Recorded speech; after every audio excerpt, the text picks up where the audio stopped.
relação à intervenção, é importante nós frisarmos o que está escrito no artigo 18 da Constituição.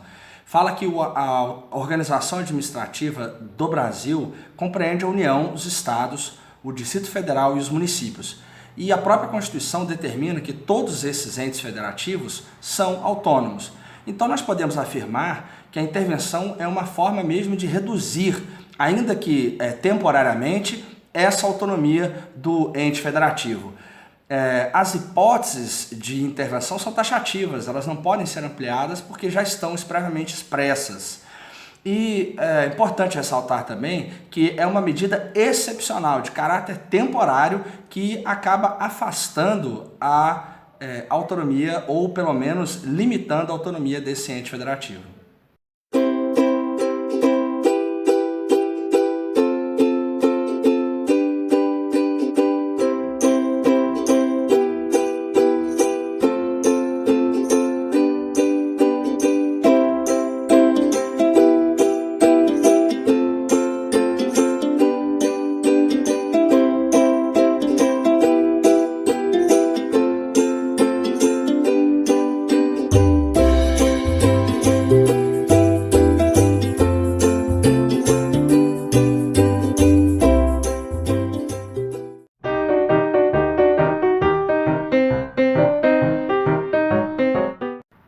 Bom, pessoal, por regra, então, a Constituição estabelece a vigência do princípio da não intervenção.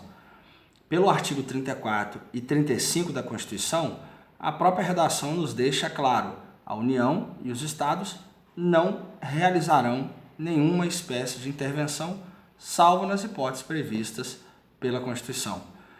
Nós temos duas modalidades de intervenção. Ela pode ser realizada tanto pela União quanto pelos estados. Com relação à União, a intervenção é prevista no artigo 34 e estabelece que ela poderá realizar a intervenção nos estados e também é prevista no artigo 35, quando fala que a União também poderá realizar a intervenção nos municípios, desde que esses municípios estejam situados dentro de algum território federal. A outra modalidade é a intervenção realizada pelos estados. A intervenção realizada pelos estados, ela está prevista no artigo 35 e estabelece que os estados podem intervir em municípios, de forma geral, exceto aqueles que estiverem situados dentro de territórios federais, porque aí a competência será da União. Então, para concluir esse tópico, é claro que nós não temos hipótese constitucional que autorize a União a intervir diretamente em municípios, porque cabe apenas aos estados essa competência, torna a dizer, mais uma vez, exceto naqueles municípios que estiverem situados dentro dos territórios federais. Não custa lembrar que a existência de territórios federais é apenas uma existência jurídica, pois no Brasil hoje não existem territórios federais, porém, se existissem, os municípios que estiverem ou estivessem dentro deles, a competência de realizar a intervenção seria da União.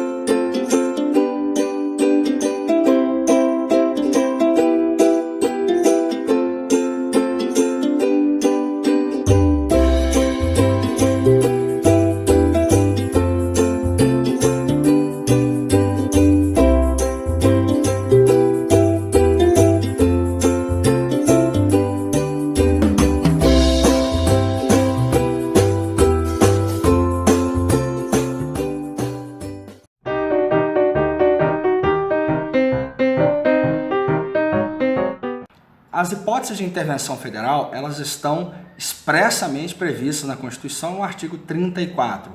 O inciso 1 fala em manter a integridade nacional, o inciso 2 em repelir invasão estrangeira ou de um ente federativo em outro, O inciso 3, impor termo a grave comprometimento da ordem pública, por termo é colocar fim. O inciso 4, em garantir o exercício de qualquer dos poderes das unidades da federação, isso tem a ver com a capacidade de autogoverno. O inciso 5 da Constituição Federal trata em possibilitar a intervenção para reorganizar as finanças de uma unidade da federação que suspenda o pagamento da dívida fundada por mais de 2 anos consecutivos, salvo por motivo de força maior, ou deixar de entregar aos municípios as receitas tributárias fixadas pela Constituição dentro dos prazos previstos em lei. O inciso 6 fala em prover a execução de lei federal, ordem ou decisão judicial, e o inciso 7 assegurar a observância de alguns princípios constitucionais, forma republicana, o sistema representativo, o regime democrático, os direitos da pessoa humana, a autonomia municipal e, na linha D, a prestação de contas da administração pública, direta ou indireta, além do inciso ou da linha E, que fala da aplicação do mínimo exigido da Receita Estadual dos impostos e dos recursos provenientes à transferência na manutenção da rede de ensino público estadual, de acordo com os limites também estabelecidos.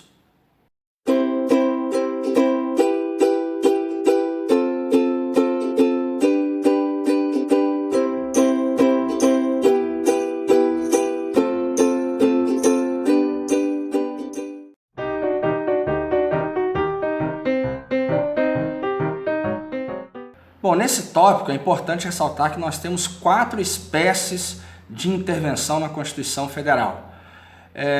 Lembre-se sempre que a regra da Constituição, que está lá no artigo 34 e no artigo 35, é o princípio da não intervenção. Se a regra é a não intervenção, logo a possibilidade de intervenção é a exceção. Se é exceção, se nós temos uma possibilidade de intervir um ente federativo em outro, a pergunta que fica é: quem que pode provocar, quem que pode dar início a esse processo de intervenção? E é a resposta a essa pergunta que define exatamente quantas espécies de intervenção nós temos. A primeira espécie é a intervenção espontânea.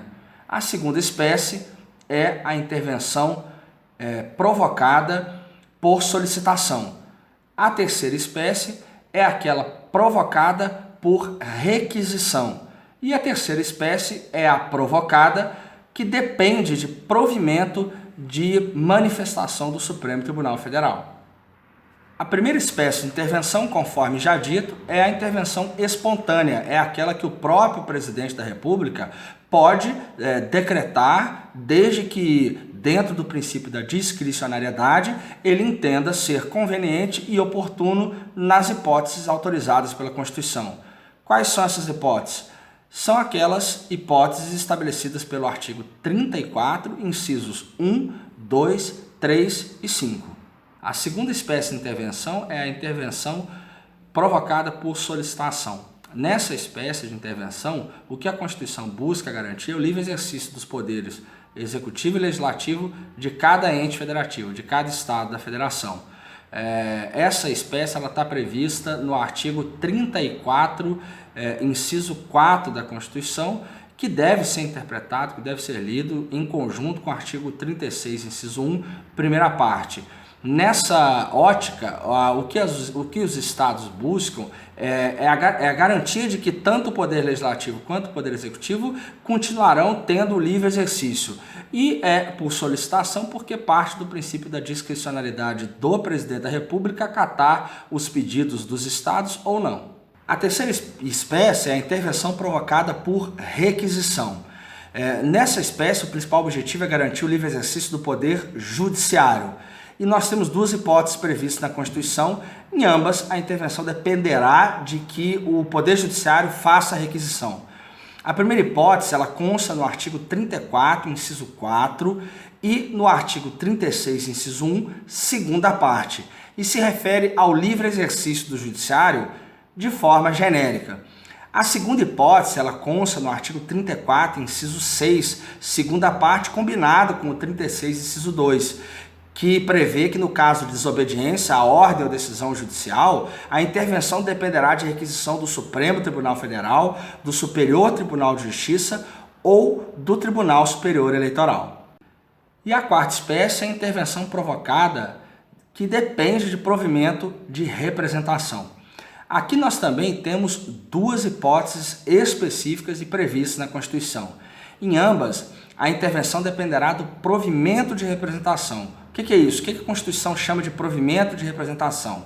Significa que a intervenção deve ser determinada somente após a provocação do Judiciário, através de uma ação direta de inconstitucionalidade interventiva nas hipóteses previstas pela Constituição.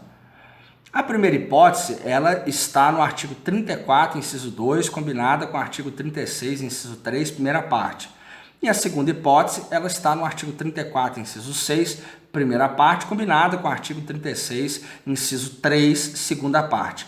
Nas duas hipóteses, a legitimidade de provocar o Poder Judiciário para solicitar a intervenção, ela é exclusiva do Procurador-Geral da República. É uma legitimidade exclusiva.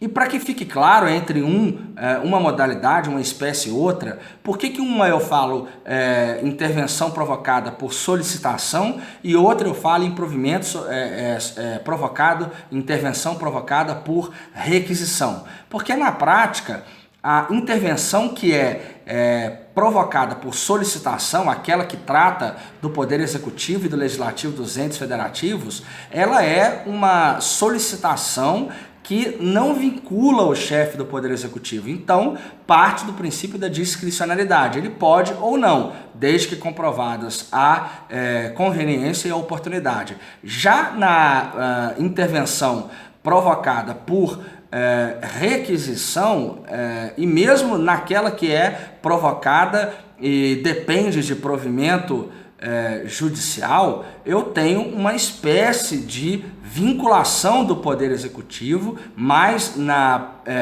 intervenção provocada por requisição, eu tenho uma vinculação do Poder Executivo que não pode opinar em realizar ou não a intervenção decorrente daquela espécie prevista pela Constituição.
Bom, eu tenho alguns aspectos importantes a tratar com vocês aqui relativos à intervenção federal. Primeiro, que só o presidente da República decreta a intervenção federal. Ele é a única autoridade competente para efetivar essa intervenção.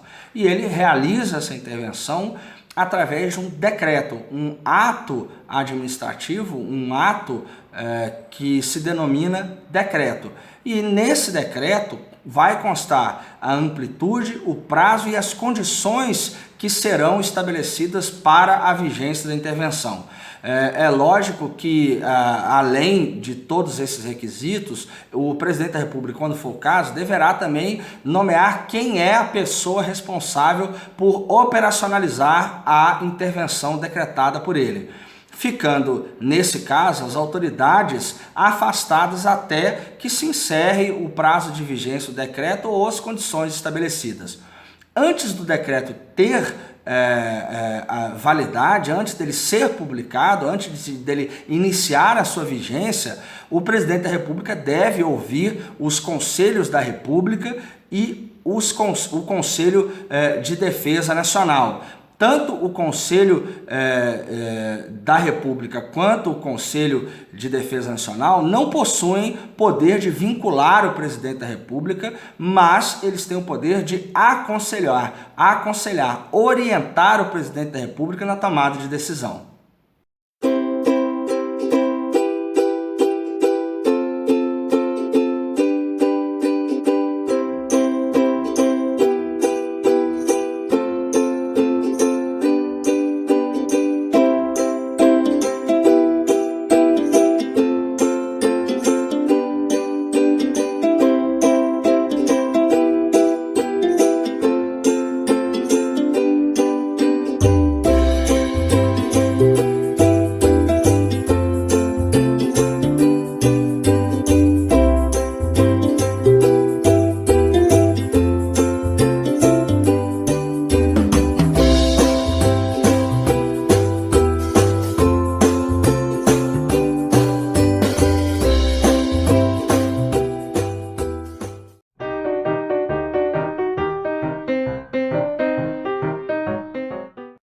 Bom, o Congresso Nacional ele realiza o que nós chamamos de controle político da intervenção federal.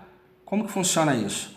É porque o presidente da República tem até 24 horas para encaminhar ao Congresso, que deverá analisar pela aprovação ou pela rejeição do decreto de intervenção.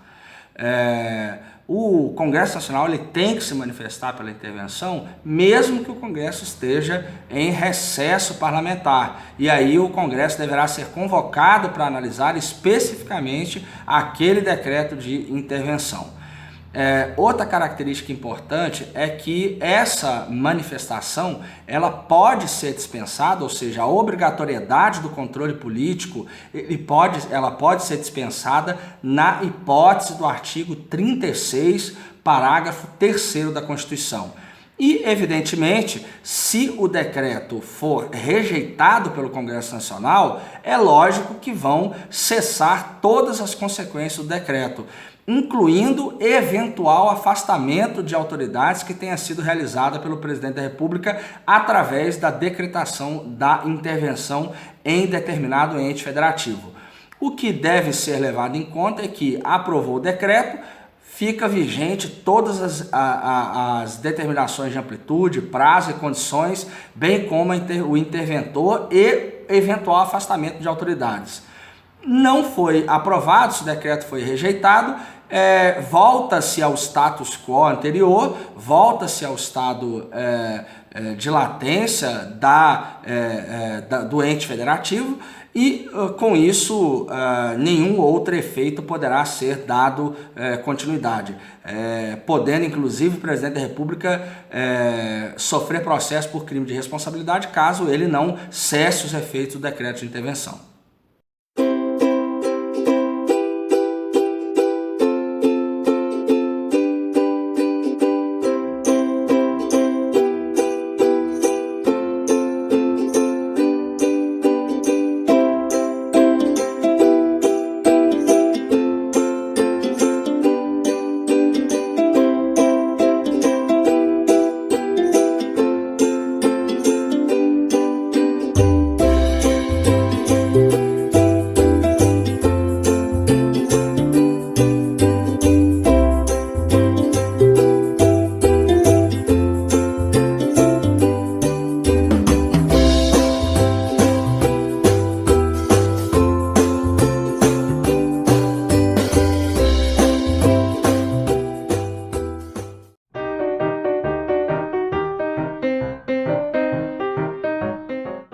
Bom, com relação à intervenção estadual, o sistema ele é muito próximo ao que está previsto para a intervenção federal. Nós temos 4 hipóteses previstas lá no artigo 35 da Constituição. A primeira hipótese é quando deixar de ser paga sem motivo de força maior por 2 anos consecutivos a chamada dívida fundada. A segunda hipótese é quando não forem prestadas contas devidas pelo gestor municipal na forma que é prevista em lei. A terceira hipótese é a não aplicação do mínimo exigido da Receita Municipal na manutenção e desenvolvimento do ensino e nas ações de serviços públicos de saúde. Então, quando o prefeito não aplicar o mínimo constitucional, ele poderá sofrer a intervenção.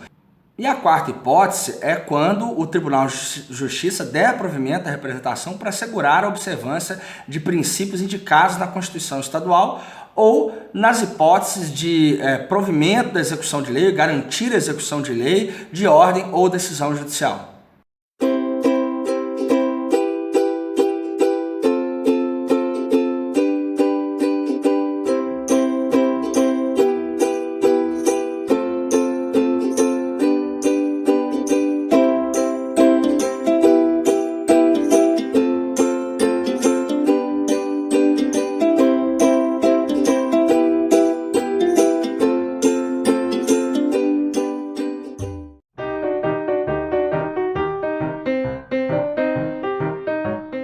E para acabar essa aula, alguns aspectos importantes da intervenção estadual nos municípios. Quem decreta a intervenção estadual é o governador do estado e não o presidente da República. O governador ele tem o papel de efetivar a intervenção através de um decreto também. Esse decreto tem que especificar tudo aquilo que já foi dito que deve ser especificado no decreto de intervenção federal. Amplitude, o prazo, as condições e bem como o interventor que também deve, nesse caso de ser determinado, também deve ser afastado os gestores públicos que deram causa e origem a essa intervenção. Vale também para os estados aquela regra do controle político, ou seja, o Poder Legislativo Estadual, no caso as Assembleias Legislativas, elas realizam o controle político porque o governador tem que mandar para a Assembleia em 24 horas no máximo, o decreto para que a Assembleia se manifeste. Naquela mesma regra que nós já discutimos, aprovou, mantém, rejeitou, cessa a vigência do decreto de intervenção, retorna-se todas as autoridades que foram afastadas aos cargos, lógico que se não tiver nenhum impedimento, e evidentemente havendo hipótese de impedimento judicial, por exemplo, afastamento por ordem judicial, eles não serão retornados ao cargo. E o governador também pode responder por crime de responsabilidade caso haja a determinação do Poder Legislativo da negativa, ou seja, da rejeição do decreto, e o governador não leve em consideração essa determinação. Para encerrar essa parte, é importante lembrar que aplica-se também a esse controle político a hipótese de dispensa dele quando a mera suspensão do ato que está sendo utilizado como subsídio para a realização do decreto de intervenção for suficiente para acabar com os efeitos que estão gerando dano. E por último, apenas ressaltar que aplica-se a intervenção federal, ou seja, a intervenção da União nos municípios situados dentro dos territórios federais, todas as regras aplicáveis à intervenção dos estados nos municípios.